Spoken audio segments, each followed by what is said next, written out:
This year literally just started, and if you are already feeling behind, this video is for you. Maybe you haven't finished or even started your vision board or your planning for the year. Your Christmas decorations are still up. Or maybe you didn't finish that decluttering project that you plan to have done by December. Or you've been enjoying being off. Things are starting to ramp up and you're just kind of like, what is life? Whatever the deal, it's okay. While your mind may be telling you, ugh, I messed up. Where is my discipline? In reality, things can still go according to plan, but it is important that you catch this now so that you don't spend the rest of the year trying to pick yourself up instead of actually leveling up.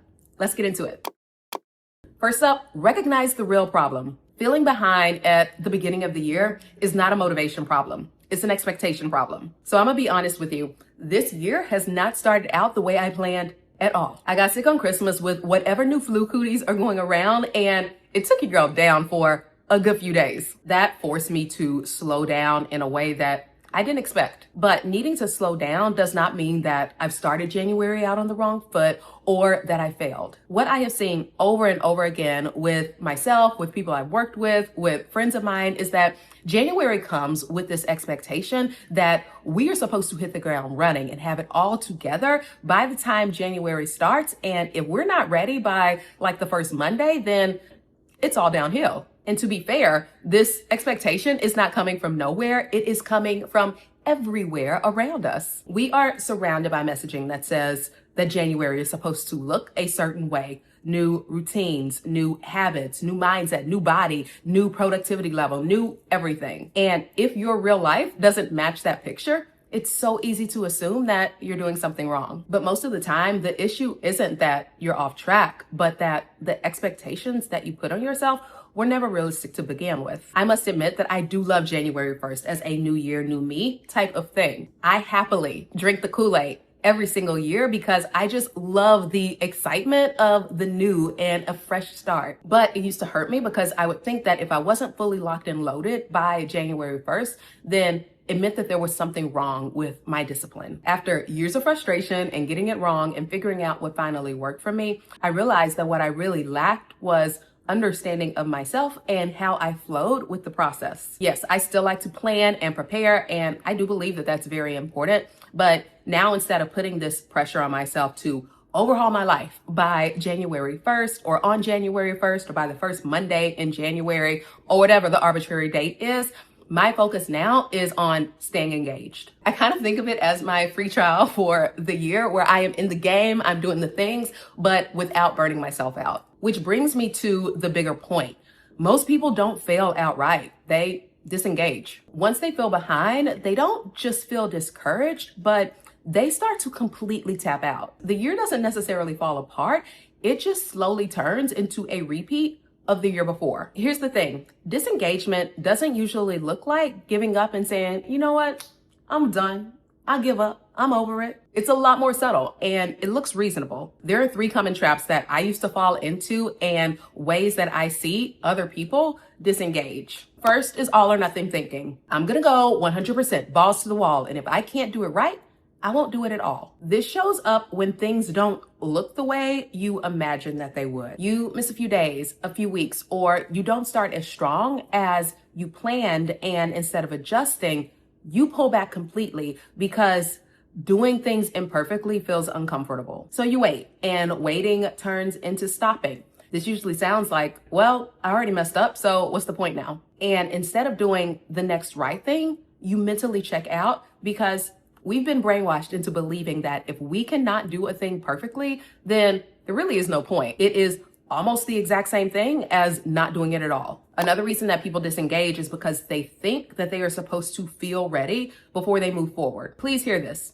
Readiness is not a prerequisite for progress. Most of the time, readiness is a result. You don't feel ready and then act. You act and then readiness catches up. When you tell yourself, oh, I'll get to it once I feel ready, what you're actually saying is, I'm waiting for some external conditions to change before I start. And that is the one ingredient recipe for staying stuck, because life rarely hands you a moment where everything is clear and calm and perfectly aligned. So when readiness becomes the requirement, progress keeps getting postponed. Third, avoidance disguised as rest. I just need more time. Rest is necessary, but avoidance feels different. Avoidance is when you stop checking in altogether. You stop opening the planner, you stop looking at the goal, you stop asking yourself honest questions, and then over time, you're no longer actively choosing, you're drifting. And what's hard about this is that it feels justified. Life gets busy, things get thrown on you, XYZ gets in the way, and you are just tired. But when rest turns into avoidance, then over time, you stop showing up altogether. All of that is disengagement.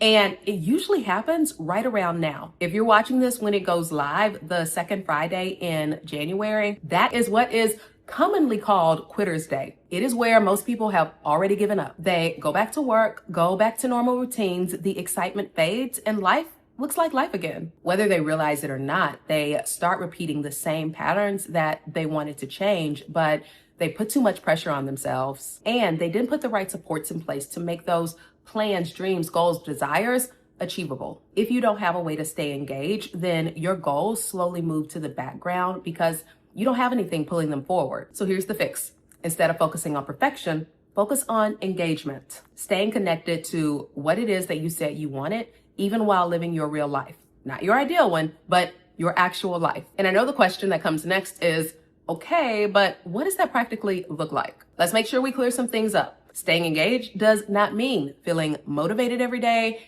executing your plan perfectly, or having clarity about the whole year. That is not realistic. In fact, I need you to go ahead and normalize the reality that most days you are not going to feel super pumped about it, or you're not going to do it perfectly, and you won't have full clarity. Staying engaged actually means checking in with yourself on a regular basis, making small adjustments, and still participating, still showing up, even when it's messy. And since we seem to be on this theme of 3 for this video, I have 3 ways for us to do that. First, do not restart, re-enter. We love to have these hard resets of when we're going to start again and how we're going to show up when we start again. But like I've said before, many times those only serve to overwhelm us because it puts us in this mindset that we've already failed. Babe, you do not throw out the year because a few weeks did not go as planned.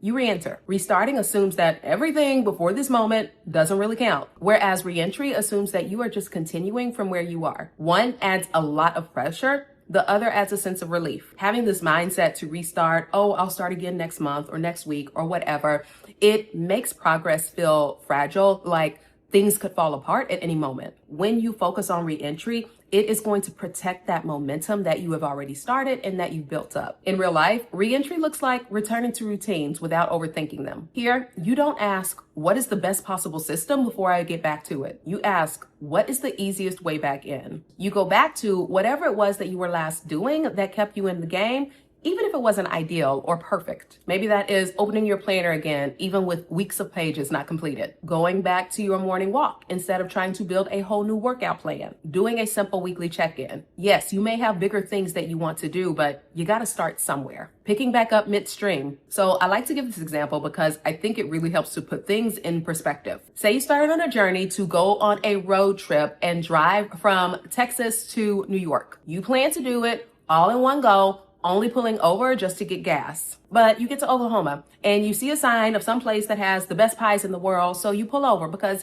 you need a little bit of rest and you're kind of hungry. The pies sound good. Just because you pause for a bit and the Oklahoma stop wasn't part of the plan, it does not mean that you turn the car around, that you go back home and you say, well, I guess we're just gonna do this again tomorrow. Hearing it like that, we know that's dumb, but it's often how we approach our goals. You do not need to go back to the beginning just because you paused. You need to pick back up and keep it moving. If you plan to declutter your whole house in December and it didn't happen, you just got halfway through the garage, great. Now, let's go back, finish the other half. If you were eating better and then life happened, girl, we're not waiting for a clean Monday when we're gonna restart. No, just make your next meal a good one. If you stop planning for a couple of weeks, don't replan the entire year.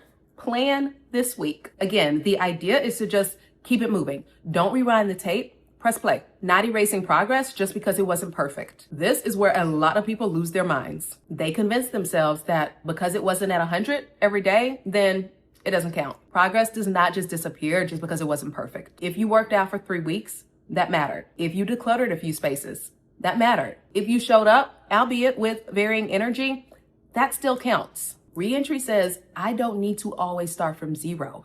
I can continue from where I am. That shift alone is going to remove so much pressure. The second way to stay engaged, Pick one anchor. You may have made a lot of goals for this year, and I love that for you. Goals are good. Vision is good. Wanting more for your life is a great thing. But instead of trying to focus on all of these goals at once, I want you to pick one anchor. An anchor is not your biggest goal or your most impressive one. It also may not be the one that sounds the best when you tell other people about it. An anchor is the thing that keeps you connected when your excitement fades. This is going to be the habit, the rhythm, or the focus that you can come back to when life gets busy or messy or unpredictable or all of the things. 3 keys to your anchor is that it needs to be something that's simple. It needs to be repeatable, and it needs to be supportive. This could be a weekly planning or check-in time. Maybe it is daily movement, even if that's just 10 minutes. Decluttering one small space a day. Journaling 1 page, a consistent bedtime or morning routine. The key is that your anchor should make your life feel more manageable, not more overwhelming. I love anchors because they create consistency without pressure, and they give you something to return to when you've started to fall off a bit. That way you can stay engaged without the constant butterflies of how we typically describe motivation. When life gets busy, and it will, your anchor is going to keep you engaged and aware of the fact that you still have things that you need to do, things that you want to accomplish, and it is going to minimize the ability for you to just completely disappear on yourself and your goals. For me, my anchor is my daily time with God. I read, I pray, I spend time with God, and I do that every single day. When nothing else is perfect and my day is scattered and busy, if I am doing that one thing, I know that I'm still in it. As you choose your anchor, I want you to ask yourself, what would help me feel more stable right now? What is something that I could realistically do even on a hard day? What helps me stay connected to my goals instead of avoiding them? You don't need intensity or perfection, but you do need an anchor that is going to keep pulling you forward and it's going to stop you from drifting. That's how you stay engaged. Focus on progress over pressure. This is where a lot of us get it backwards. Like I have already said, we put this pressure on ourselves to do things perfectly, have this all or nothing mindset around it, and it breeds avoidance. Perfect feels hard, like something that you could easily mess up. And so instead of moving forward, you hesitate, you overthink, you wait. That avoidance then leads to disengagement. But when you prioritize progress over pressure, everything changes. Progress is doable. It's flexible. Progress doesn't require you to have everything figured out. And it's seeing yourself make progress, which is what actually builds confidence. Just like feeling ready, confidence doesn't come before action. It comes after. Confidence isn't this magical, mystical thing that you either have or you don't. It's a muscle. And it's the muscle that's necessary for lasting change. The only way that you build that muscle is by making progress. You make progress by continuing to show up, even in small ways. You see, every small action sends your brain a signal. First, it says, look at me.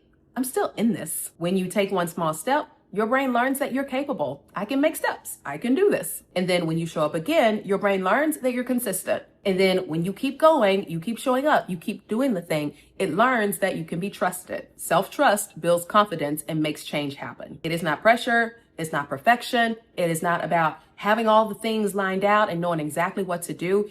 It is simply through repetition. And that's why showing up matters. One action leads to another. Continued action leads to momentum. Momentum leads to change. Not overnight, but steadily and over time. This is how you level up. Contrary to popular thought, leveling up is not about starting over or blowing up your life. It is about consistent engagement and deciding to stay in the game. If you take just one thing from the video, let it be this.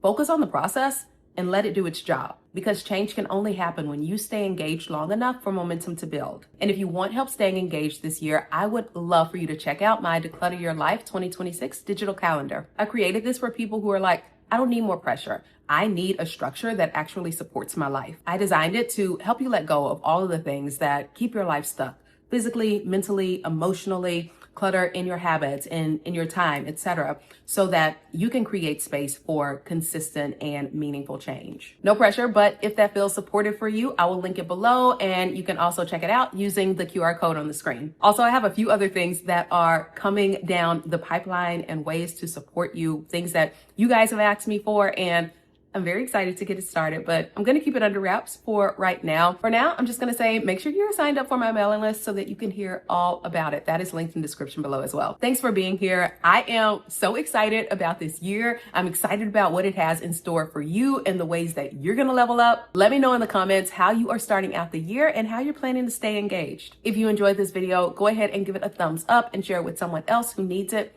Also, if you're not subscribed, what are you doing? I'm gonna need you to jump on that. Alrighty, my friends. I love you so much. Happy 2026. Whoa. 2026. Happy 2026. And I will see you in my next. Mwah. Bye for now.